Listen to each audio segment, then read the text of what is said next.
यो हो बहसको साथमा कामना सेवा विकास बैंक, प्रगतिको आधार कामना सेवासँगको कारोबार। शक्ति मिनरल्सको उत्पादन नेपाली किसानका लागि वरदान। शक्ति मिनरल्स प्राली विशेष औद्योगिक क्षेत्र Bhairahawa. Registration open for +2 Science Management Humanities and Law, Lumbini College. गर्वैदेखि बलियो भूगर्भ सिमेन्ट।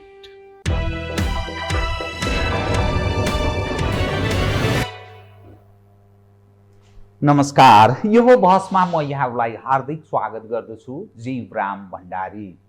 आज यहाँहरू सामुने उपस्थित हुनुहुन्छ प्राध्यापक डाक्टर रमेश ढुङ्गेल। उहाँ संस्कृतिविद हुनुहुन्छ। उहाँसँग आज म नेपाल यस्तो देश हो जहाँ धर्म संस्कृति बहुसांस्कृतिक देश भनेर भनिन्छ। हामी यसका धनी छौँ।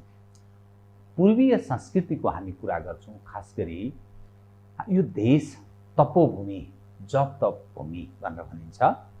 विद्वान विदुषीहरूको विगतदेखि यो केन्द्रको रूपमा रहिरह्यो। तर पछिल्लो समयमा एकपछि अर्को घटनाक्रम हेरी ल्याउँदा हाम्रा परम्परा, मूल्य, मान्यता र आदर्श पक्षहरू क्रमशः तीमाथि प्रहार निरन्तर जारी छ। भनिन्छ पश्चिमा तागत नेपाली नागरिकताधारीलाई प्रयोग गरेर सम्पूर्ण स्वाहा सफाया गर्न चाहन्छन्। एउटा अहम विषय यसकारण छ जहाँ हाम्रा पूर्वजहरूले स्थापित गरेका मूल्य, मान्यता, परम्परा, आदर्श पक्ष समाप्त हुन्छ। मुलुकको राष्ट्रिय अस्मिता, पहिचान समाप्त हुन्छ अनि देश नरहने स्थिति बन्न सक्छ। यो किन भन्ने एउटा जीवित प्रश्न आम रूपमा नेपालीजनले उठाइरहेका छन्। जारी भएको संविधान, राजनीतिक क्षेत्रमा त्यस्ता व्यक्तिहरूको पकड, प्रशासनिक क्षेत्रमा क्रमशः त्यो गुम्दै गएको साख, कार्यपालिका, व्यवस्थापिका, न्यायपालिका उप उठेको प्रश्न, यी यावत घटनाले हेर्दा हामी विभाजित पनि छौँ अनि बिग्रने बाटोतर्फ उन्मुख छौँ भन्ने अर्थ लाग्छ। प्राध्यापक डाक्टर रमेश ढुङ्गेल देश विदेश विभिन्न अनुभवले पनि खारिएको व्यक्ति, सुपठित अध्ययनले पनि त्यतिकै योग्य व्यक्ति भएको हुनाले संयोगले यतिखेर हामी दसैँ, महान चाड, हिन्दूहरूको अर्थात् समग्र नेपालीहरूको महान चाड दसैँको मध्य भागमा छौँ। यसपछि तिहार आउँछ, छठ आउँछ। हाम्रा अनेकौँ यस्ता सांस्कृतिक एउटा पर्व, चाड पर्वहरू छन्। ती सम्पूर्णले हामी धनधान्य छौँ, अर्थात् हामी सम्पन्न छौँ, तर बिग्रदै छौँ। यो एउटा जीवित प्रश्न भएको हुनाले म उहाँसँग संस्कृतिसँग जोडिएको राजनीतिलाई विविध ढङ्गले उठान गर्ने प्रयत्न गर्नेछु। सर्वप्रथम म उहाँलाई स्वागत गर्छु। स्वागत छ डाक्टर साहब। धन्यवाद। अब म सिधै कहाँ प्रवेश गर्न चाहे भने सांस्कृतिक पक्ष, जो संस्कृतिको हामी कुरा गर्छौँ, परम्परा, मूल्य, मान्यता। मूलत संस्कृति भनेको यसलाई के भनेर बुझ्ने आम मानिसले? संस्कृति भनेको यसको डेफिनेसन परिभाषा सजिलो छैन र ज्यादै व्यापक पनि छ, गहनता बोकेको विषय पनि हो।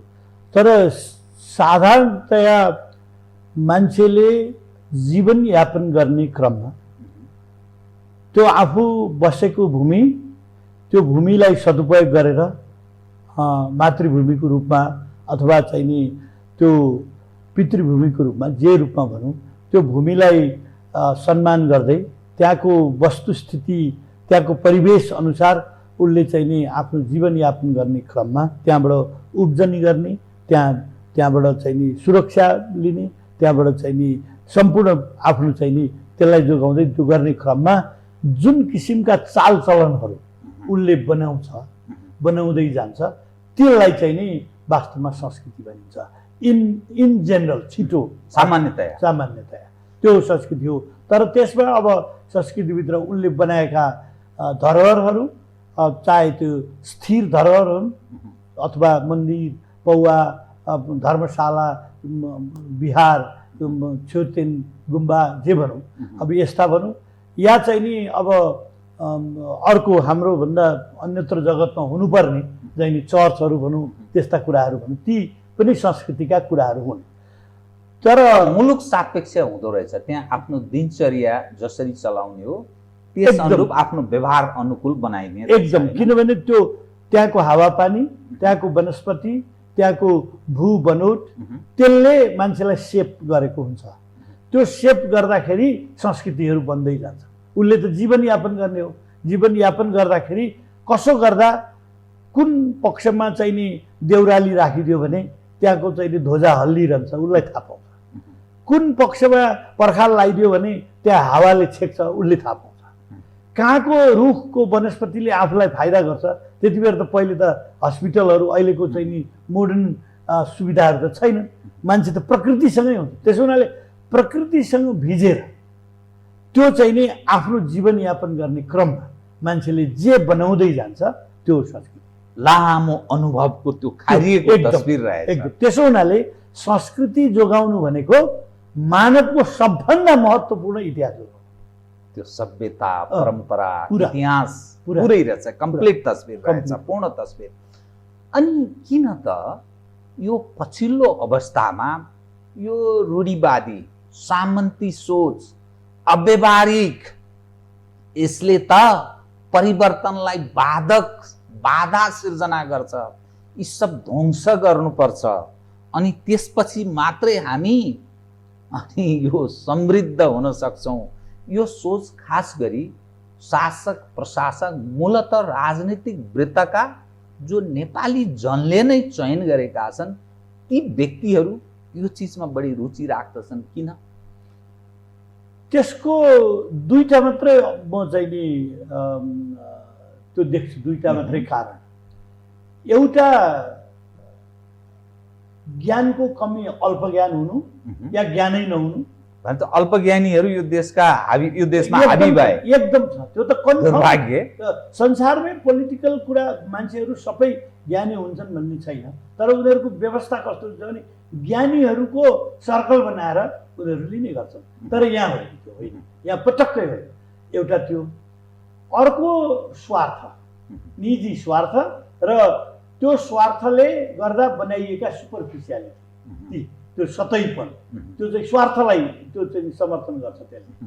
ती दुईटा कारण नै यसको मूल कारण हो। नत्र भने अहिले विश्वले आवश्यक भएको रियलाइजेसन पछि तपाईँको 70s, 80s, 90s चाहिँ यो ग्रेगोरियन क्यालेन्डरको कुरा गर्दैछु, वेस्टर्न क्यालेन्डरको, त्यसको हिसाबले त्यो युगमा एउटा मोडर्निटीको पराकाष्ठा हुँदै गयो। अहिले 80s पछि चाहिँ मान्छेलाई बिस्तारै बिस्तारै ओहो यो मोडर्निटी एकोरो इन्डस्ट्रियल मोडर्निटी युरोसेन्ट्रिक भन्छौँ हामी, त्यो युरोपमुखी आधुनिकतावाद, त्यसले मात्रै गरेको काम चाहिँ विकास हो भन्ने एउटा पर्भेसिभ पर्सेप्सन आयो संसारमा। त्यो भ्रम सिर्जना, त्यो होइन, भ्रम उनीहरूलाई पहिले भ्रम भएन, त्यो नै हो भन्ने रियालिटी नै त्यही हो, यथार्थ नै त्यही हो। पछि 90s, 80s, 90s पछि आउँदै जाँदा ओहो यो त भ्रम पो हो कि भन्ने हुन थालेर अहिले पोस्ट मोडर्निस्ट हुन्छ नि, उत्तर आधुनिक थिङ्किङ आउन थाल्यो। त्यसले के गर्छ भने तपाईँको प्रश्नमा ठ्याक्कै जाँदा अहिले विश्वको सबभन्दा ठुला ठुला धनी मुलुकहरूले पनि र युएनले पनि डिक्लेयर गरेको कुरा के छ, तपाईँको चाहिँ नि सस्टेनेबल डेभलपमेन्ट, दिगो विकास हो। सस्टेनेबल डेभलपमेन्ट, दिगो विकास भनेको केसँग सम्बन्धित छ? अघि हामीले सुरुमा कल्चरको परिचय गऱ्यौँ, त्योसँग सुरु। त्यहाँको काठ, त्यहाँको हावा, त्यहाँको पानी, त्यहाँको खोला, त्यहाँ कति पहिरो जान्छ जाँदैन, अथवा कताबाट हावाको झोक्का आउँछ, कता चाहिँ नि अनावृष्टि पानी कम पर्छ, कहाँ हिउँ बढी पर्छ, त्यो अनुसार मान्छेले संस्कृति बनाएर जीवनशैली बनाइरहेको हुन्छ। त्योसँग एडप्ट गरेको डेभलपमेन्ट तपाईँले गर्नुभयो भने तपाईँको विकास दिगो भयो, चल्छ, त्यो चाहिँ भराजवी विकास पनि भयो, त्यो सस्टेनेबल भयो भन्ने त डेफिनेसन अहिले पश्चिमाहरूले गरे नि त अहिले। तर कुन पश्चिमाले? युरोसेन्ट्रिक एकोरो लाग्ने पश्चिमा होइन, त्यो पोस्ट मोडर्निस्ट थिङ्किङको प्रभाव त्यहाँ भयो र ठुला ठुला संस्थाहरूले अहिले दिगो विकासको कुरा गर्छन्। हाम्रो दिगो विकासमा, हाम्रो गाउँघरको दिगो विकासमा यहाँको परिवेश अनुसार गरेन भने त्यो रहन्छ। अहिले पहिरो गएको हेर्नुहोस्, अहिलेका बाटोघाटोले के गरिरहेछ, त्यो यहाँको परिस्थिति अनुसार बनाइएन ती बाटोघाटो। यसै मोडर्निटी भयो, एक्सकाभेटर लग्यो राखिदियो, डङडङ पहिरो गएको छ अनि खोला नालाहरूले चाहिँ समस्या पारेको छ, त्यो चाहिँ समस्या हामी भोग्दैछौँ। तर त्यो चिजलाई हामीले अध्ययन गरेर त्यो मोडर्न चिज ल्याउँदा पनि हाम्रो परिवेशसँग मिलाएर, देउराली छ भने देउरालीलाई जोगाएर होइन, पहिलेको चाहिँ नि परम्पराले त्यसलाई के भन्छ त्यसलाई मान्यता दिएर त्यो देउराली घुम्ने गरी चाहिँ नि बाटो बनाइदिएर त्यसरी लग्दै लग्दै अथवा चाहिँ नि स्टडी गरेर त्यो भत्किन्छ।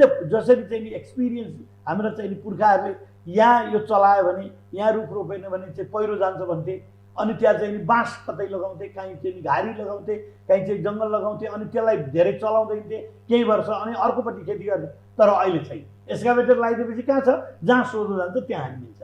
अब त्यो चाहिँ नि उसले के गर्छ भने कस्टको अलिकति गर्छ, अनि अर्को के गर्छ उसले जानेको चाहिँ नि युरोसेन्ट्रिक प्राविधिक ज्ञान हुन्छ, यहाँबाट सोझै उहाँ लगिदिन्छ। तर त्यहाँले चाहिँ नि एउटा भइरहेको नगर सभ्यता त्यहाँको संस्कृतिलाई पनि असर पार्यो, त्यसलाई एलुक बनाइदिएर अर्कोतिरबाट बाटो लगिदिन्छ, अनि सस्टेन गर्दैन, त्यो डिजर्टिफिकेसन हुन्छ, नयाँ चाहिँ के हुन्छ, अनि आमन्त्रित ल्याइएको चाहिँ नि चिजले त्यो बनेको हुन्छ नयाँ बस्ती। त्यसरी हाम्रो चाहिँ नि अहिले भूकम्पै पछिको हेर्नुहोस् न, भूकम्पपछि हाम्रो स्थानीय परिवेश अनुसार गर्ने बिल्डिङहरू बनाउन सक्थ्यो नि त सरकार, सक्ने थिएन, संस्कृति जोडिएको। एउटा चाहिँ नि दैलो र जस्केलो तपाईँ तिमीहरूको चाहिँ त्यो कुदेको भए पनि राख, पैसा सरकारले दिन्छ, काठ राख, त्यसपछि चाहिँ नि माटो राख अथवा स्थानीय चिजहरू मिलाएर राख, अनि त्यसपछि त्यसमा चाहिँ नि सपोर्ट मात्रै गर नभनेर झ्यामी ब्लकहरू इट्टा के अरे सिमेन्टका ब्लक र टिनका चाहिँ नि अहिले नेपाल ठ्याप्पै छप्पै भरिदियो टिनका छाना र सिमेन्टको ब्लक, त्यो दुईवटा कोठा भएको सिमेन्टको ब्लक हुन्छ। यस त्यो चाहिँ नि भैँचालोमा जाँदैन, तर त्यसको त्यो पेरिसेबल हो, त्यो 50 वर्षभन्दा त्यो चाहिँ नि डस्ट हुँदै जान्छ त्यो।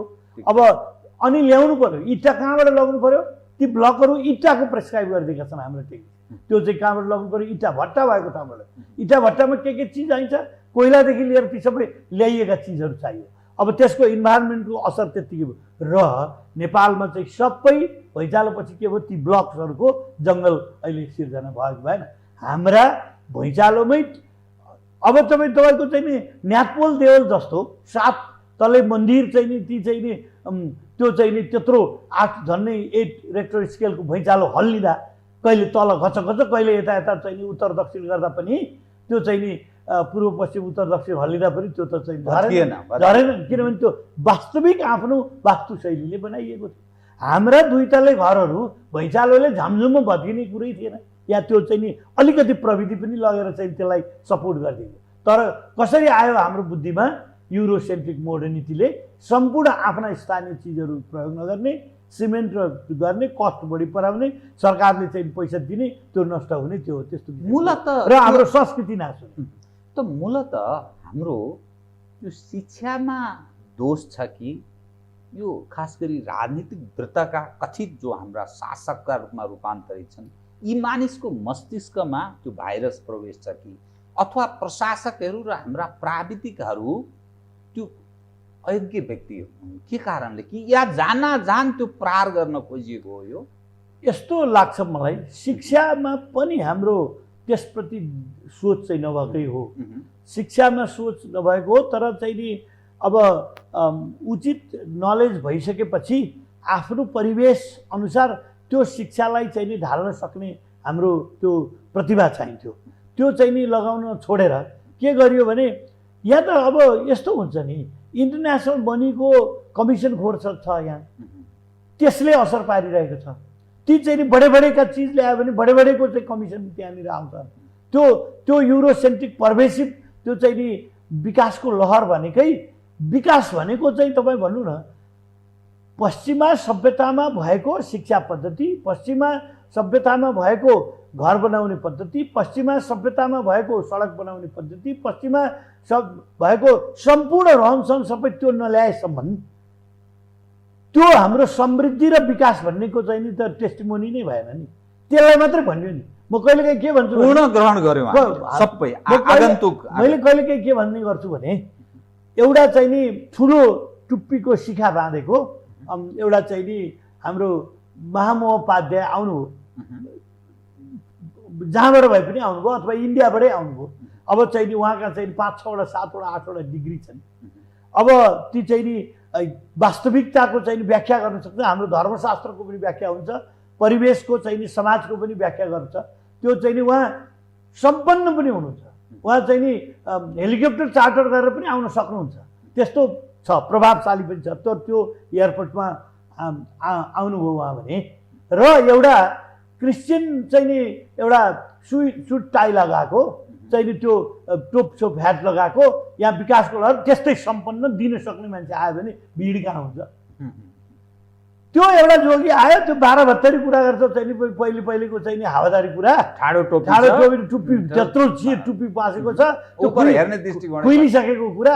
उसको ज्ञान कति छ, उसले व्याख्या हाम्रा शास्त्रहरूको कति, शास्त्रको व्याख्या गर्दै आफ्नो परिवेशलाई कसरी बताउँछ त्यो छैन।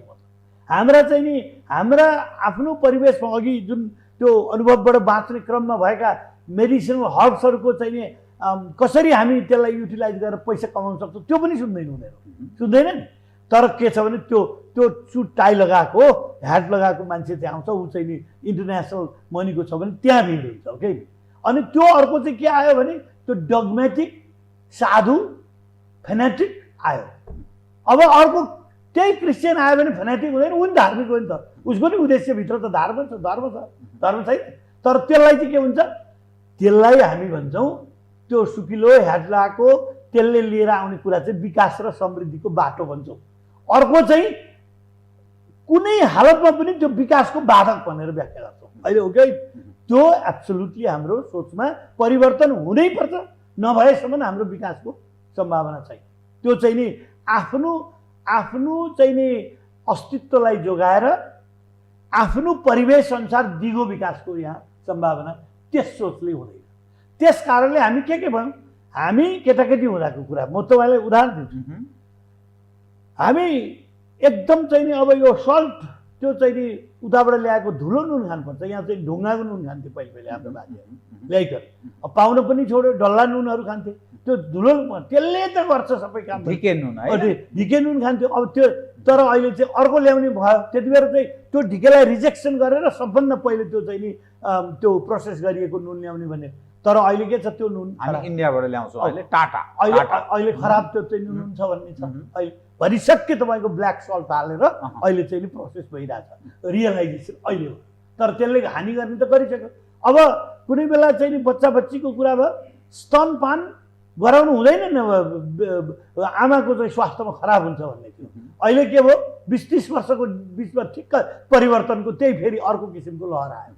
त्यस्ता अनगिन्ती कुरा त्यो चाहिँ नि के भने एउटा आउँछ विकासको लहरको रूपमा। तर त्यो ठिक हो कि होइन, त्यो चाहिँ नि हाम्रो अनुभवले खारिएको चिज हो कि होइन, हामी कहाँ भएको वातावरणमा त्यो चिज एडप्ट गर्छ कि गर्दैन, त्यो वैज्ञानिकै रूपमा पनि प्रुभ भएको छैन। तर युरोसेन्ट्रिक त्यो चाहिँ नि बेग आयो, त्यो बेग आएर पस्यो। अनि हामीलाई के भयो, अब कतिको स्तनपान चाहिँ नि 1 महिनामै पनि नखुवाइकन 2 दिन पनि नखुवाइकन बन्द गराइएका चाहिँ ती बच्चाबच्चीहरूको स्वास्थ्य अहिलेसम्म बिग्रियो। तिनको त इनर्जी नै कम हुन्छ, तिनलाई चाहिँ रोगले एट्याक हुन्छ, भइसक्यो त्यो जेनेरेसन हाम्रो भाइ। अब त्यसै गरी त्यो सल्ट चाहिँ नि अहो विकासै आयो भनेर चाहिँ घम त्यो चाहिँ नि नुन सेवन गर्नेहरूको त्यसको असर पर्ने त परिसक्यो। त्यसो हुनाले यो युरोसेन्ट्रिक विकासको कुरा चाहिँ के हो भने अलिक पछिल्लो संसारका मानवीय अनुभवहरूका केही कुराहरू सङ्केतिक कुराहरू लगेर उनीहरूले छिटो गर्नलाई बनाइएका चिजबिजहरू छन्। त्यसमा हजारौँ वर्षको मानवीय एक्सपिरियन्स छैन।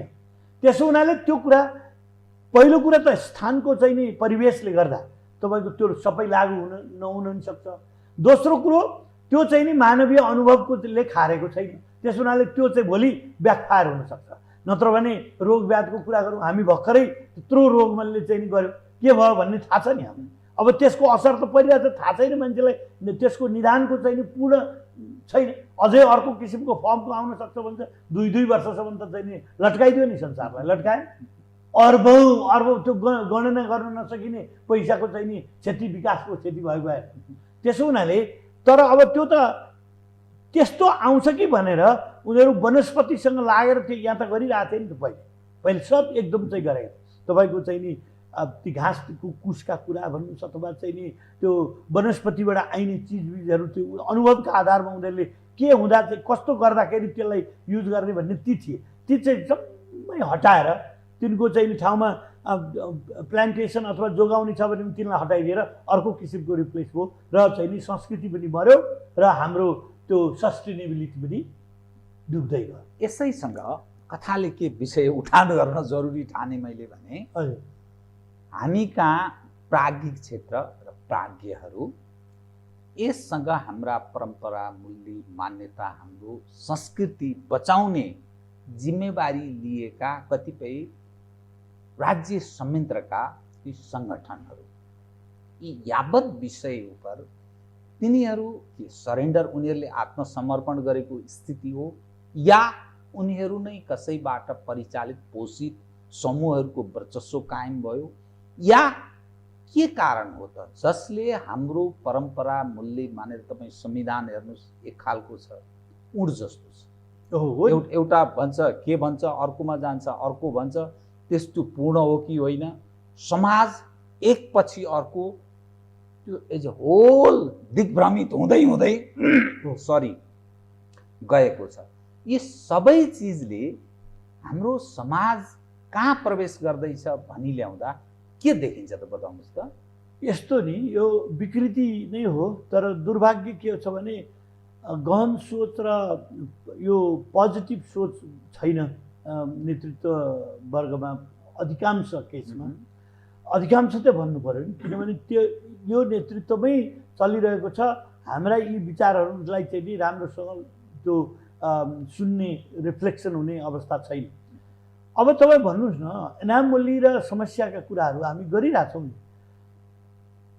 अहिले के छ हाम्रो राजनीतिलाई लिड गरिरहेको एउटा चाहिँ नि कन्सेप्ट छ नि।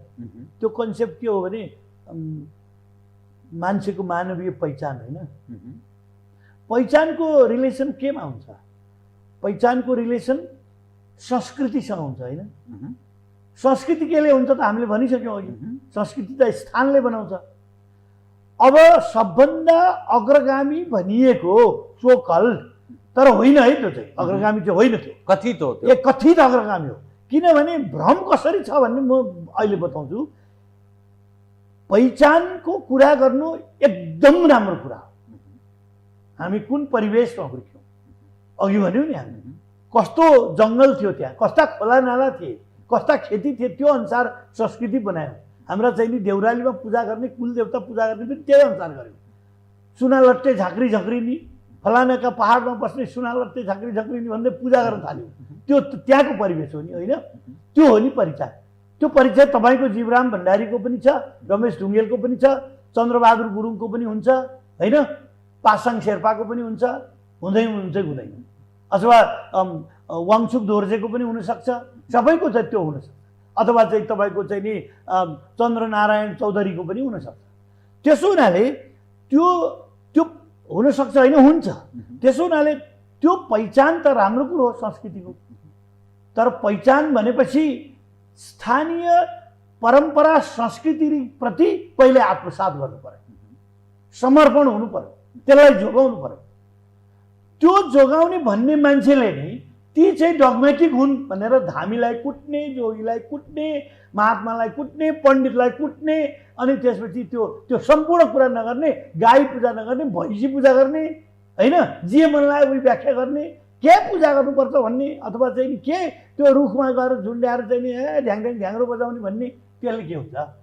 त्यो पहिचानको कुरा गर्दा पहिचानको कुरा गर्यो राजनीति गर्नलाई त्यो पोजिसन जुन आफ्नो पोजिसन छ त्यो पोजिसन लिनको लागि भड्काउनको लागि त्यो चाहिँ गर्यो।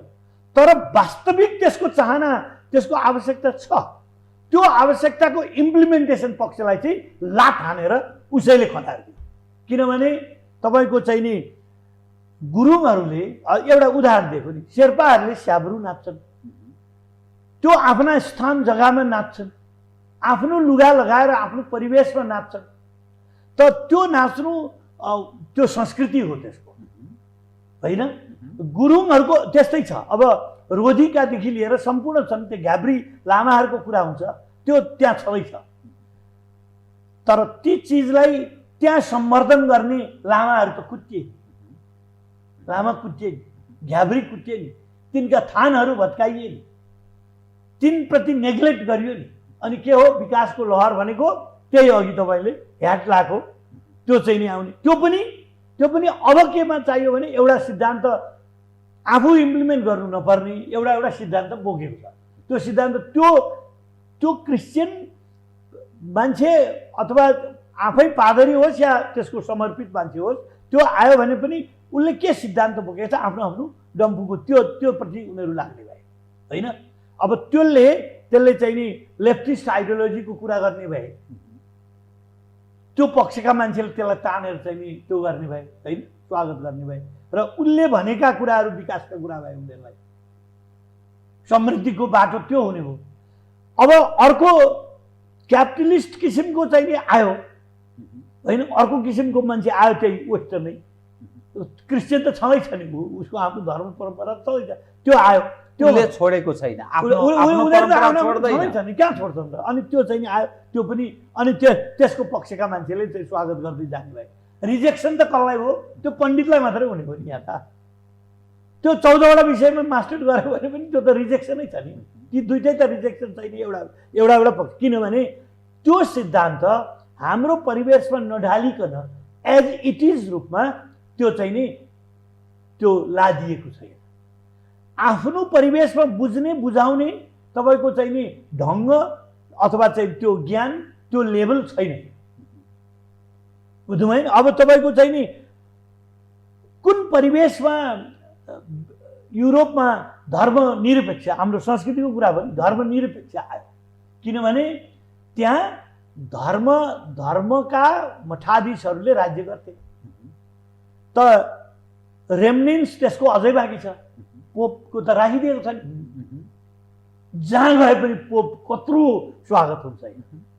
ओके, हाम्रो यो पूर्वीय कोड अनकोड पूर्वीय जगतको अथवा चाहिँ नि एसियामा भएका इमर्ज भएका चाहिँ नि ठुला चाहिँ नि त्यो त्यस्ता धर्मका पोप जस्ता हाम्रा यहाँ पनि त छन्, शङ्कराचार्य छन्, दलाई लामा पनि एउटा हो होइन, त्यो चाहिँ विभिन्न किसिमका छन् नि त यहाँ मठाधीश छन्। तिनको स्थिति त कमजोर हो नि त, त्यो उहाँको पोपको जति त्यो चाहिँ नि हुन सक्दैन अहिले, त्यो जति गर्दा पनि वेस्टर्न मुलुकमा गर्दा। तर त्यो जस्तो मानिलिनुहोस् शङ्कराचार्य या दलाई लामा यस टाइपका भन्न खोजे, दलाई लामा नै चाहिँ भन्न खोजेको होइन, यो टाइप यो प्रवृत्तिका त ती मानिसहरूको प्रभाव कमजोर पार्नका लागि के पश्चिमाले यस क्षेत्रका यहाँका शासक प्रशासक या शिक्षामा नै त्यही ढङ्गको त्यो विष पान गराइदिएका हुन् भन्ने अवश्य बुझ्ने। त्यो तपाईँको नियो क्रिस्चियन जुन चाहिँ नि हामी प्रोटेस्टेन्ट क्रिस्चियनिटी भन्छौँ, प्रोटेस्टेन्ट क्रिस्चियनिटी त्यो उनीहरू त्यो चाहिँ के भन्छ रिफर्म्ड सेक्ट अफ त्यो चाहिँ नि क्रिस्चियनिटी भन्छन्। त्यसको इतिहास हेऱ्यो भने त त्यही हो नि, ओल्डलाई चाहिँ नि कार्डिनलहरू नियुक्ति गरेर ओल्डलाई चाहिँ आफ्नो धर्मले चाहिँ नि कब्जा जमाउने अभियानै हो नि त, त्यो त अभियान हो ओल्डलाई। अनि त्यो अभियान अनुसार एसिया हेर्ने एउटा कार्डिनल, अफ्रिका हेर्ने अर्को कार्डिनल नियुक्ति नै भएका हुन् नि, त्यो त इतिहास हो नि, त्यसलाई कसैले मेट्न सक्दैन। त त्यसो हुनाले त्यसले फेरि के गर्यो, युरोसेन्ट्रिक मोडर्निटीको कन्सेप्टलाई क्रिस्चियन साइन्स भनेर फेरि त्यो रिफर्मको क्रममा त्यो चाहिँ नि क्रिस्चियनिटीकै हो धर्म चाहिँ, त्यही चाहिँ नि इस्युकै मान्ने हो, तर त्यसमा चाहिँ के भने यसमा चाहिँ साइन्टिफिक थिङ्किङ छ भन्ने किसिमको एउटा भ्रम सिर्जना, वैज्ञानिक छ, यो पूर्वीय चाहिँ अवैज्ञानिक अव्यवहारिक छ। अब त्यसो हुनाले यो चाहिँ प्र्याक्टिकल छ, मान्छेलाई जोगाउन पनि प्र्याक्टिकल छ, विकास गर्न पनि प्र्याक्टिकल छ, किनभने हामीले रिफर्म गर्यौँ भनेर। तर त्यो रिफर्मै के भएको थियो, बिर्से, त्यो उनीहरूले त जानी बिर्साए। यता चाहिँ के भयो, त्यो रिजेक्सन अफ स्पिरिचुअल मान्यता रिजेक्सन भएको थियो, त्यहाँ स्पिरिचुअल मान्यतालाई रिजेक्सन भयो। कुनै पनि धर्माधिकारहरूलाई त्यति बेला त्यो कन्सेप्ट आउने बेलामा ती धर्माधिकारले भनेको कुरा नसुन्नु, विज्ञान भन्ने कुरो के हुन्छ त्यो मात्रै गर्नु भन्ने किसिमको चाहिँ आयो। अगस्ट कम्ट जस्ता विद्वान भनेर निस्के, तिनको प्रभावले कार्ल मार्क्सहरू हेगेलहरू जन्मेका हुन् भन्ने हाम्रा ती हेगेल र कार्ल मार्क्स चलाउने पण्डित के अरे चाहिँ राजनीतिक कर्मीहरूलाई के पत्तो? त्यसको चाहिँ अगस्ट कम्टको पोजिटिभिस्ट फिलोसफी भन्ने हो त्यसको स्रोत भन्ने के पत्तो? त्यो पो पत्तो पाउनु पर्यो त पहिले, होइन? त्यसो हुनाले हेगेल, कार्ल मार्क्स, तपाईँको चाहिँ नि यो चाहिँ नि सोसियोलोजिस्ट छन् म्याक्स वेबर जस्ता जन्माउने था, त्यो हो अगस्ट कम्ट त्यही पनि भन्छन् त्यो फ्रेन्च भावना 19औं शताब्दीको। त्यसपछि पो त त्यो आयो। अब यो परिवेश यहाँका लागि के थाहा? तपाईँको बनारसका गल्लीका तपाईँको चाहिँ थाङ्ने किताबहरू पढेर त्यो कुरो कहाँ थाहा हुन्छ? त्यो साम्यवादको पनि थाङ्ने किताब पढेर त जानिँदैन नि त्यो कुरा, भित्रै पस्नु पऱ्यो नि त्यसमा। त्यस कारणले हामी कहाँ के भयो, एउटै कुरा भन्छु, हामी कहाँ धर्म, नेपाल देशमै भनौँ न, अहिले नेपाल देशमा धर्मका बठाधीशले राज्य गरे देखाउनुहुन्छ? म त इतिहासको अन्वेषक हो, म त सक्दिनँ। चाहे तपाईँ गोपाल भन्नुहोस् या महिषपाल भन्नुहोस् या किराँत भन्नुहोस्, अझ म एउटा चाहिँ डाइनेस्टी ल्याउँछु त्यहाँ बिचमा, त्यो चाहिँ नि बर्मनहरूको डाइनेस्टी थियो लिच्छवी आउनुभन्दा अगाडि 11-12 चाहिँ नि राजाहरूले राज्य गरेको। अहिले चाहिँ नि मेजेस्टिक अभिलेखसहितको राजाको मूर्ति नै पाइयो, त्यो चाहिँ नि लिच्छवी त्यो बर्मन राजाको, होइन, जय वर्माको। अब त्यसो हुनाले ती भन्नुहोस्, अब त्यसपछि आएका चाहिँ नि अर्ली मल्ल अथवा ती ठकुरीहरू भन्नुहोस्, त्यसपछि मल्ल राजाहरू जयस्थिति मल्लदेखि आएको भन्नुहोस्, र शाह राजाहरू आउनु भन्नुहोस्, र अहिलेका चाहिँ नि शेरबहादुर देउवा, प्रचण्ड, यी प्रवृत्ति सबै जम्मै राजनीतिक हो नि, होइन र? भ्रम छ नि यो राजनीति चाहिँ यो मात्रै हो। त्यो तपाईँको मोनार्किक सिट चाहिँ राजनीति होइन भन्न त मिल्दैन। धर्मको हो त त्यो, धर्म त्यो चाहिँ नि गोपाल वंशको राजा चाहिँ धर्मको हो, त्यो राजा हो नि डन्ठी लिएर हिँड्ने, होइन? अंशुवर्मा धर्मको हो, धर्म रक्षक त हुनु पर्यो त्यो। उसका ठाउँमा संस्कृति अहिलेका चाहिँ के छ भने धर्म रक्षा पनि गर्नु पर्दैन, के हो भ्रम छ। मानवले बनाएका संस्कृति सभ्यताले समाजलाई अचेटेको हुन्छ, अनि त्यो समाजको म्यानेजमेन्ट गर्ने को हो? पोलिटिक्स हो नि। त्यो धर्म त तिनीहरूले राजाहरूले निभाए। अहिलेका के छ भने खुट्टो उठाएर के भन्नु खोजेको हो? पहिचान भन्नु खोजेको हो भने स्थानीय संस्कृतिको मतलब छैन, भैँसी पूजा गर्ने भन्छन्, ओके? अब स्थानीय पहिचान भनेको चाहिँ त्यो पहिचानको आधारमा राज्यको चाहिँ नि पाएदेखि त्यो राज्य बनाइदिने, अथवा चाहिँ नि त्यसको सिट पार्लियामेन्टमा सिट ल्याउने, अथवा चाहिँ त्यो समावेशीको कुरा गर्ने, त्यति मात्रै हो। पहिचानको चाहिँ नि संस्कृतिसँग सम्बन्धित छ भने पत्तो छैन। संस्कृति हो नि त्यो त। पहिचान भनेको संस्कृति हो, तपाईँको भाषा, तपाईँको रहनसहन, तपाईँको चालचलन, तपाईँको चाडबाड बनाउने पद्धति, तपाईँका चाहिँ नि त्यो सम्पूर्ण घर बनाउने बस्ने शैली हुन्छ नि, त्यो संस्कृति हो, त्यो हो पहिचान। त त्यसको उत्थान गर्नु पर्यो नि। तपाईँका धामी झाँक्री, तपाईँका चाहिँ नि बिजुवा, तपाईँको फेदाङमा गर्नु पर्यो नि, परेन? अनि त्यो सबैको रिजेक्सन गरेपछि के को पहिचानका विरोधी भनेका यी नै तत्त्वहरू हुन् जो तपाईँको चाहिँ पहिचानको आधारमा सिट खडा गरेर त्यो सम्पूर्ण समाजलाई छेदविच्छेद पार्छ। त्यो पहिचानका विरोधीहरू। पहिचान भनेको ती स्थानीय मान्छेहरूको संस्कृतिलाई सबभन्दा स्याल्युट गर्नु पर्यो, त्यो आधारमा विकास। अब त्यो छैन हाम्रो देशमा। कहाँ छ तपाईँको चाहिँ धर्मका मान्छेले राज्य गरेको? अस्तिको राजा भन्नुहोस् न, अहिले भर्खर वीरेन्द्र राजा या ज्ञानेन्द्रको कुरा गर्नुभयो के गर्नु? ऊ त्यहाँ परतिर गयो भने गुम्बा यहीँ हामी नजिकै छौँ नि अहिले, बौद्धतिर, होइन? बौद्धको ऊ त्यो सेतो गुम्बाको लामालाई सोध्नुहोस् त, छेकिनीमा रिम्पोचमा त्यो गुम्बा कसले उद्घाटन गरेको भनेर एकताली सोधिदिनुहोस् न। प्रचण्डलाई भन्नुहोस् एकताली, हामी भनौँ, अथवा चाहिँ नि अहिले राजनीति गर्नेलाई भन्नुहोस् त्यो गुम्बा कसले उद्घाटन गरेको? त्यो वीरेन्द्र राजाले डिनाइ गर्यो। उसले त ऊ त डिक्लेयर हिन्दू हो नि त, ऊ त हिन्दू बनाएको भन्थ्यो नि त उसले भन्थ्यो। तर हिन्दू बनाएकोले हिन्दू शासन गर्थ्यो, ऊ त राजनीतिक पदमा थियो। त्यसो हुनाले राजनीति त ब्यालेन्स त भइरहेकै थियो नि। तर त्यसो हुनाले ऊ गुम्बामा बोलाए पनि त्यो उद्घाटन गर्न जान्थ्यो, मन्दिरमा गए पनि उद्घाटन गर्न जान्थ्यो, होइन? बिजुवाको थानमा चाहिँ उद्घाटन गरिदिनु पर्यो महाराज भने पनि जान्छ, सबैको महाराज हो नि उता। त्यसो हुनाले त आफ्ना कुला धर्म नछोड्नु भन्थे त यिनीहरू। कुला धर्म जहाँ जहाँ बताउन जान्छ त्यहाँ म राजा हो त्यसको रक्षक हो भनेर पुगिहाल्छ। तर अहिलेकाको के भयो, अहिले तपाईँको चाहिँ नि यहाँका परम्परा संस्कृति जुन अनुभवका आधारमा यो सेप भयो यो देशको, त्यो सेप भएकोले बनाएको संस्कृति हो।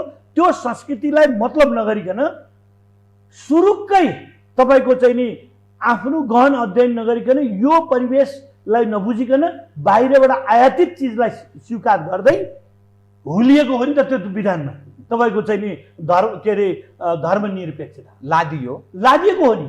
त्यो धर्मनिरपेक्षता भन्ने चिज आवश्यकता किन छ? छैन। मैले त्यो अहिले मात्र भनेको होइन, जहिले पनि त्यति बेरै त्यो त्यो डिक्लेयर गरेको भोलिपल्ट पनि मैले एउटा लेख लेखेको थिएँ। तपाईँहरू सबै संसारले मानिस म चाहिँ मान्दिनँ, किनभने त्यो व्यक्ति जसले सही गर्दैछ ऊ नै पहिचानको राजनीति बोकिरहेछ। पहिचानको राजनीति त्यही कन्स्टिट्युसन छ नि त। पहिचानको जब धर्मले संस्कृति बनाएको हुन्छ, ओके, धर्मले गरेको हुन्छ नि संस्कृति। हाम्रा पहिचानको कुरा गर्नेहरू धर्मनिरपेक्ष हुनै सक्दैन। धर्मनिरपेक्ष भयो भने उसले पहिचानलाई गुमाउने होइन, लात हान्दैछ के उसले, ज्यान दिएर लात हानिरहेछ पहिचानलाई। त्यो पहिचानवादी भएन नि। अब तपाईँ अहिले मन्त्री को छ भन्नु त? एकजना मन्त्री नाम भन्नु त, एकजना महिला मन्त्रीको नाम झाँक्री नाम छ चाहिँ। She has to understand how she got that त्यो टाइटल। झाँक्री थर मेरो कसरी आयो भने बुझ्नु पऱ्यो नि परेन। लगेर सोध्नुहोस् त, सोध्नुहोस्। लात हानिहारी त्यही झाँक्री पद्धतिलाई हानिरहनु भएको छ। उहाँको टाइटल छ झाँक्री। झाँक्रीको अर्थ के हो भनेर सोध्नु नि एकताले। झाँक्री भनेको जङ्ग्री हो। अहिले पनि हिमालयन जातिले जङ्ग्री भन्छ के, दामी जङ्ग्री भन्छ उनीहरूले। हामीले त्यसले बोल्न जानेन भने होइन, जङ्ग्री नै हो। जङ्ग्री भनेको अर्थ के थाहा छ? Pile of knowledge, mountain of knowledge. उसका हजुरबाहरू, त्यो मन्त्री हुने मान्छे व्यक्तिका हजुरबाहरू, च्याब्जुहरू नलेजको चाहिँ नि लिडर हो त्यो गाउँको, ज्ञानका भण्डार। त्यो थाहा पाउनु पर्यो नि पहिले, अनि त्यसपछि मात्रै त्यो चाहिँ नि डगमेटिक हो कि होइन भन्ने कुरो बुझिन्छ। जुन बेला तपाईँको हस्पिटल छैन, जुन बेला स्कुल कलेज छैन, त्यति बेला पनि मानव सभ्यता थियो।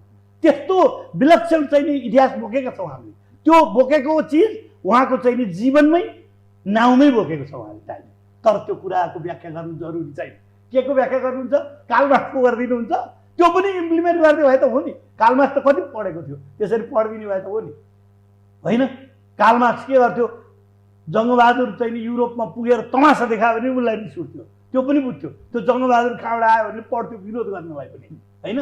विरोध गर्नलाई ज्ञान जरुरी हुन्छ, उसको सम्पूर्ण जान्नु पर्यो। हो, अब झाँक्रीको विरोध गर्नलाई झाँक्रीको विरोध गर्नलाई झाँक्रीबारे जान्नु पर्यो नि, कसरी उद्भव भयो। धामी भनेको के हो थाहा छ? धामी भन्छौँ नि हामी, धनुर्धारी, protector of the community. Look अहिले कसरी धामी झाँक्रीहरू कुटे यिनीहरूले मारे।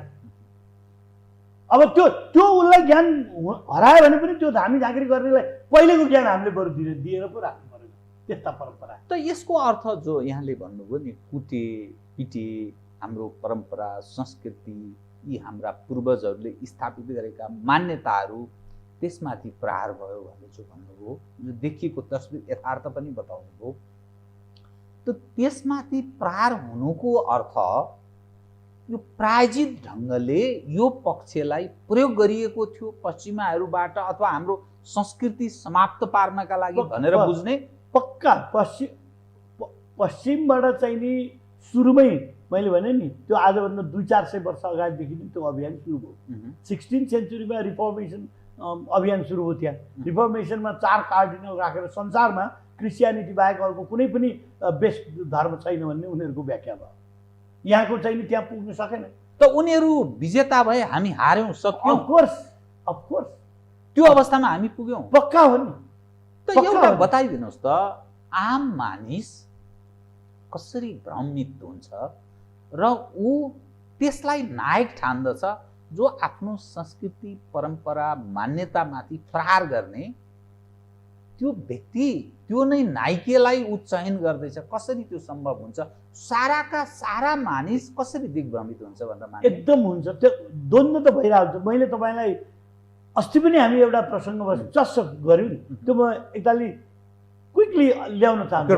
कृपया काङ्ग्रेसको राजनीति चलिरहेको थियो कुनै बेला, त्यही डिस्कस गऱ्यौँ नि अस्ति हामी सूर्यप्रसाद उपाध्यायमा फोकस गरेर गऱ्यौँ। त्यहाँ मैले के भने कुनै पनि दस्तावेज हेर्नुहोस् त त्यो उपाध्यायजीको त्यहाँ चाहिँ के भने यो परिवर्तन त चाहिन्छ तर हाम्रो धर्म परम्परा संस्कारलाई चाहिँ छोडेर होइन, ऊ चाहिँ नि त्यति बेला रियलाइजेसन भएको त्यो मात्र अकण्टक उभिनु भएको रहेछ सूर्यप्रसादजी। कुनै पनि दस्तावेजमा उहाँले चाहिँ नि अब त्यो परिवर्तनका यो सोसलिस्ट त्यो चेन्जका प्रशंसा पनि गर्नुभएको छ, तर त्यो गरे पनि हाम्रो परिवेशमा चाहिँ परम्परा र संस्कृतिलाई कायम राख्दै त्यो मोनार्किकल इन्स्टिट्युसनलाई पेट्रोन बनाएर कायम राख्दै अनि हाम्रो डेमोक्रेटिक प्रोसेस हाम्रो डेमोक्रेसी चलाउनुपर्छ भने रहेछ। त्यो त हामीले अस्ति डिस्कस गऱ्यौँ नि। त्यस्ता कुनै कुनै छन् तर तिनलाई कुना पसाइयो नि त, कुना पसाइयो। मन्दिरमा के हुन्छ, मन्दिर एउटा चाहिँ नि म्युजियम जस्तो हुनसक्छ, त्यसलाई भत्काउनु चाहिँ हुँदैन, जोगाउनुपर्छ, लगेर चाहिँ नि म्युजियममा मूर्ति राखिदिए पनि हुन्छ भन्ने काङ्ग्रेसको पद्धति भयो।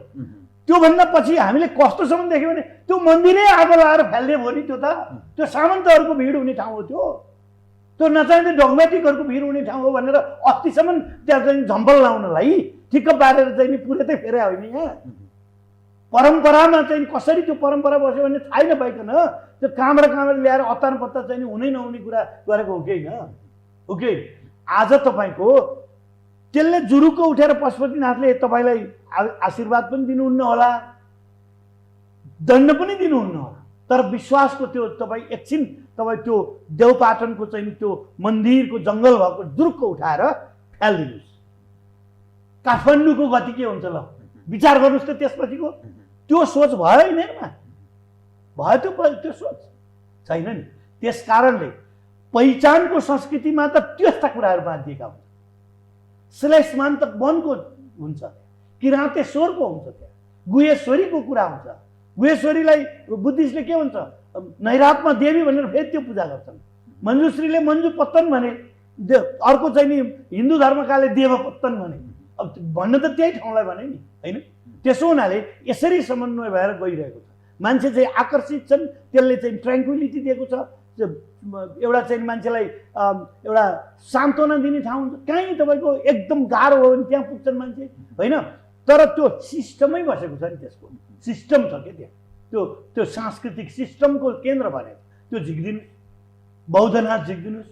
स्वयम्भू झिक्नु हो भने के हुन्छ, आज स्वयम्भू डढ्यो, सम्पूर्ण भस्म भयो भने त्यो स्वयम्भू बिनाको काठमाडौँ भ्याली सोच्नुहोस् त कति हुन्छ। तर यो प्लानरहरूले तपाईँको धर्म र धर्मले संस्कृति बनाउँछ। संस्कृति समाजको रिजेक्सन गर्न नहुने, रिजेक्सन गर्न नसकिने अवयव हो त्यो समाजको मिश्रण के हो, स्टेट होइन।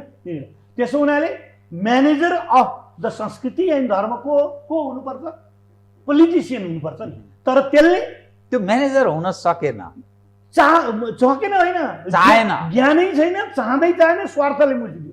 अनि भन्छ के भने ती कामहरू गरिरहेका मान्छेलाई उठाउँछ दुरुक। म चाहिँ पहिचानको कुरा गरौँ भन्छ, तर केमा कहाँ लगेर जोड्छ, न्यारो डाउन गर्छ भने त्यो पहिचान भनेको चाहिँ त्यही 200, 300, 400, 500 मान्छे बनाउने क्याबिनेट बनाउने ठाउँमा लगेपछि सबै त पदीय लाभमा त्यहाँ लगेर बनाइदिन्छ।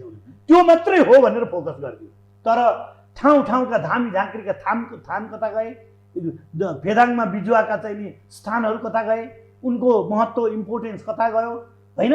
ती हाम्रा चाहिँ नि यो चाहिँ नि घाटुदेखिका नृत्यहरू गर्ने चाहिँ नि त्यो ती ठाउँका चाहिँ नि सैलुङका पाहाडमा गएर झाँक्रीहरूले चाहिँ झ्याङ्ग्रो ठोक्दै गर्ने कता गए।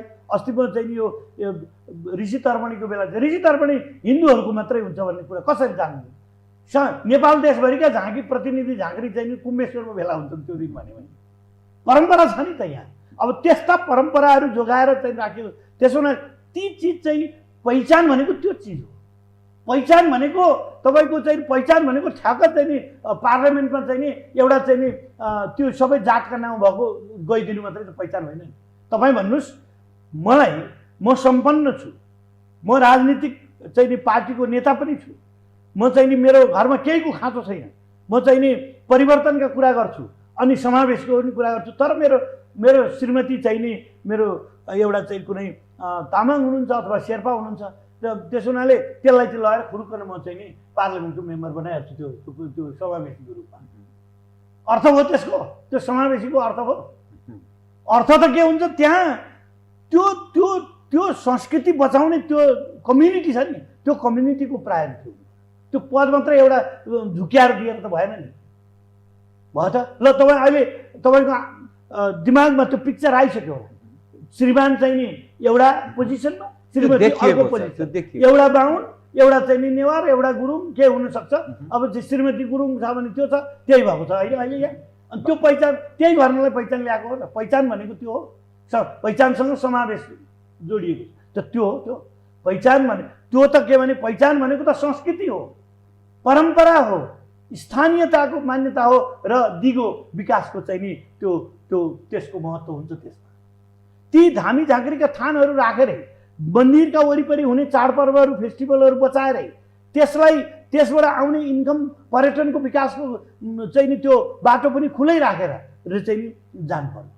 अनि तिनलाई चाहिँ नि मेरी मेकिङ त जसलाई पनि चाहिन्छ, कम्युनिस्टलाई चाहिन्छ, उग्र माओवादीका बेलामा पनि मेरी मेकिङ थियो, नभए अरू नाना भाँती चाहिँ नि स्वास्नीहरू राख्ने कसरी हुन्छ त्यहाँ, होइन? त्यो छैन, त्यो अनेक किसिमका मेरी मेकिङ हुन्छ। अब त्यहाँ चाहिँ नि दुईवटा परिवार त उसकै थिए, तपाईँ कम्युनिस्टको इतिहासहरू कति के थिए भन्ने कुरा।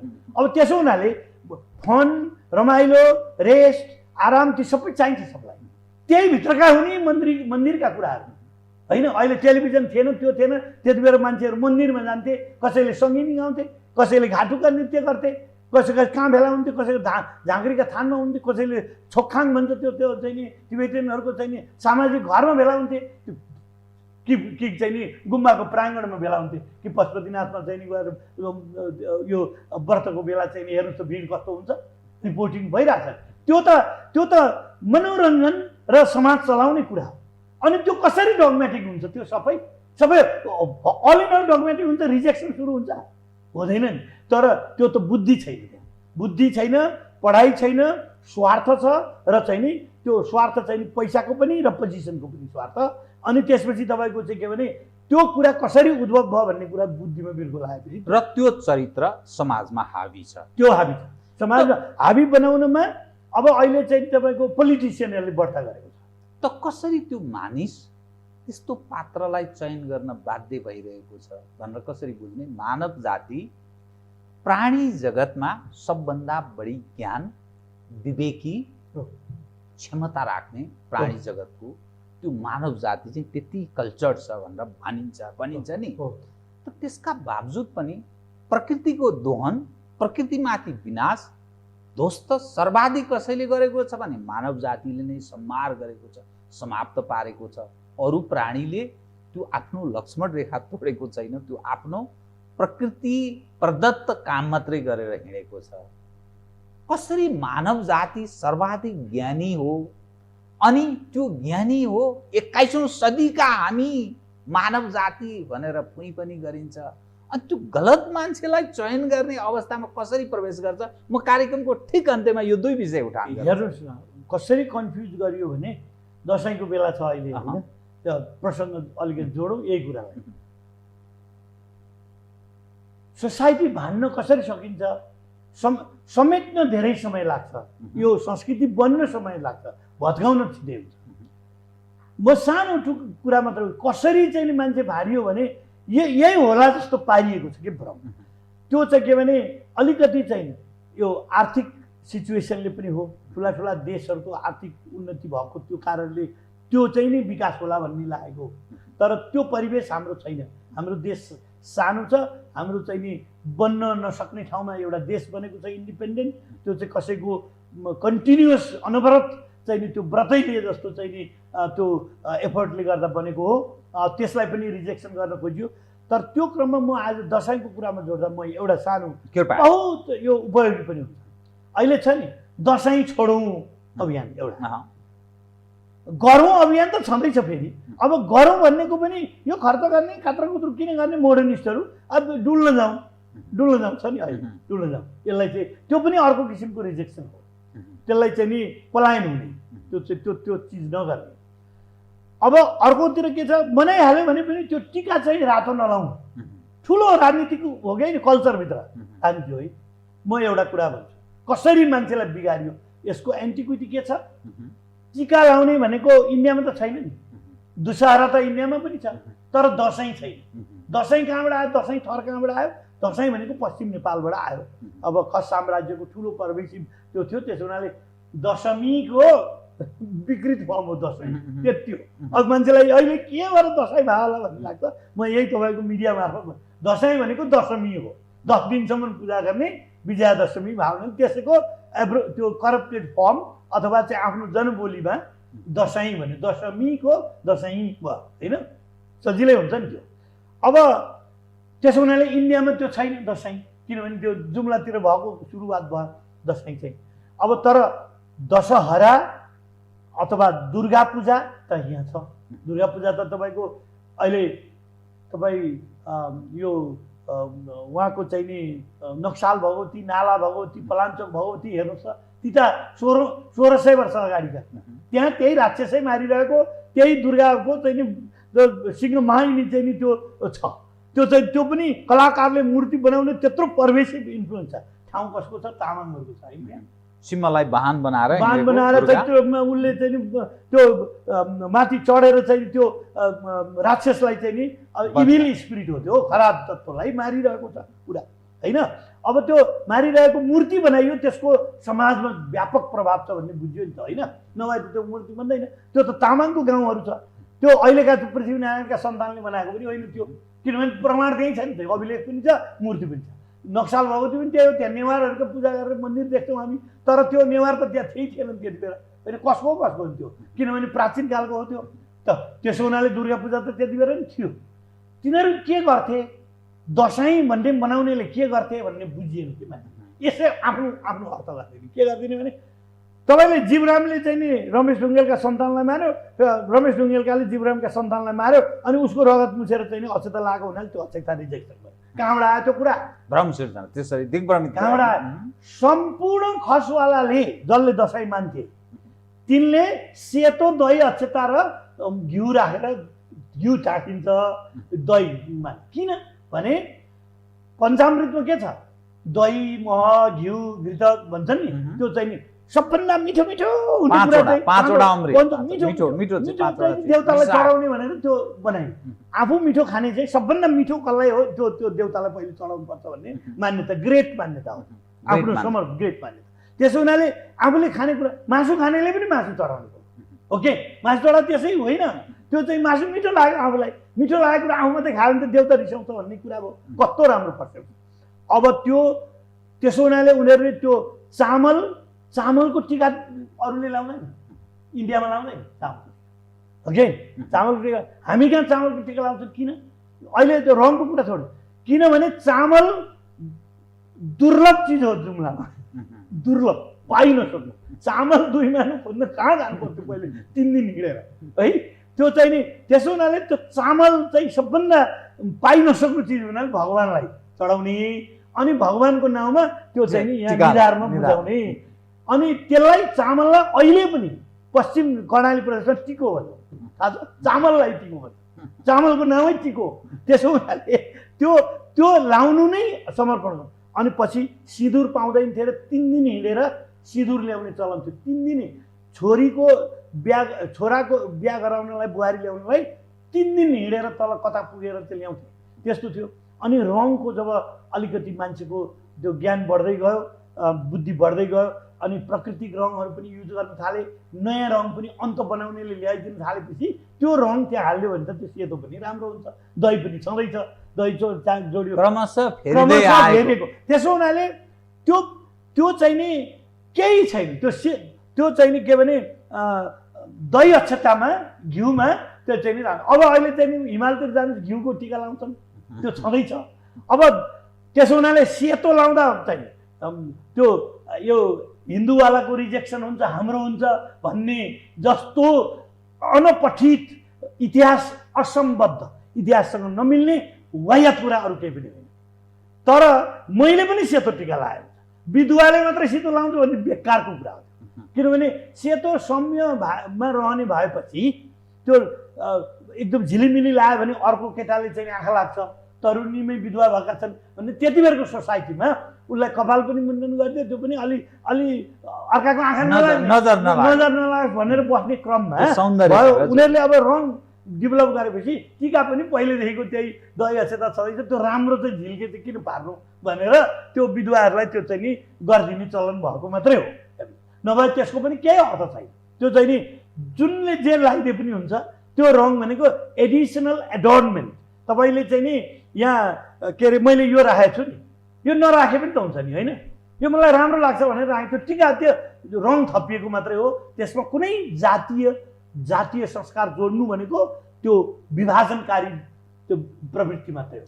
किनभने जहाँ ओरिजिन भयो त्यहाँ टिको भनेर त्यही सेतै लाग्थ्यो पहिले। त डाक्टर साहब अब आजको सन्दर्भमा त्यसरी भाँडिन्छ कि, अनि त्यसो हुनाले तपाईँले के हुन्छ भने भाँड्ने चाहिँ क्लुहरू, त्यो लुपहोलहरू खोज्ने के, अनि भाँड्न खोजेपछि के हुन्छ भने अब कसैले भन्छ अहिले के भने सट्ट उहाँ गोर्खाको दसैँ घरबाट आउँछ, दसैँ नै गोर्खाली राजाले, त्यही त भन्छ नि। यहाँ मैले अघि भने नि नाला भगवती पृथ्वीनारायणले बनाएको हो, मल्ल राजाले जयस्टिकले बनाएको थियो। त्योभन्दा पहिले त दुर्गा पूजा त यहाँ हुन्थ्यो, दसैँ त हुन्थ्यो, दसैँ भन्दैन्थ्यो होला, दशहरा इन्डिया जस्तै त्यो भन्थ्यो। दशमी त छ, विजया दशमी त छ नि।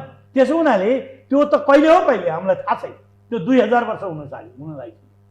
त समाज दुई चिज, एक एउटा अज्ञानता, दोस्रो प्रायोजन र स्वार्थ, यी तीन चिजले हाम्रो परम्परा, मूल्य, मान्यता, संस्कृतिमाथि प्रहार भइरहेको छ, समाप्त पार्ने प्रयत्न भइरहेको छ। यसरी बुझौँ एकदम। र त्यो अनि एउटा सिद्धान्त छ, पश्चिमाहरूले पनि बनाएका हुन् ती सिद्धान्त, हामीले पनि बुझेका हुन्। जसले आफ्नो संस्कृतिको रक्षा गर्न सक्दैन त्यसको देशको भविष्य छैन। त्यसको देशको दिन भविष्य छैन। त्यो न उसको पहिचान, जातीय पहिचान, त्यो कम्युनिटीको पहिचान हुन्छ, त्यो केही पनि हुन सक्दैन। त्यही नै। डाक्टर साहब धन्यवाद। दुर्गा भवानीले कल्याण गर्नु। बहुत आदरणीय दर्शकवृन्द, उहाँ हुनुहुन्थ्यो प्राध्यापक डाक्टर रमेश ढुङ्गेल, संस्कृतिविद। दसैँ र हाम्रो परम्परा, मूल्य, मान्यता यावत विषयसँग सम्बन्धित भएर गरिएको कुराकानी म सहित मेरो सम्पूर्ण युनिटलाई कार्यक्रमबाट बिदा दिनुहोस् र यो हो टेलिभिजन हेर्दै रहनुहोला। नमस्कार।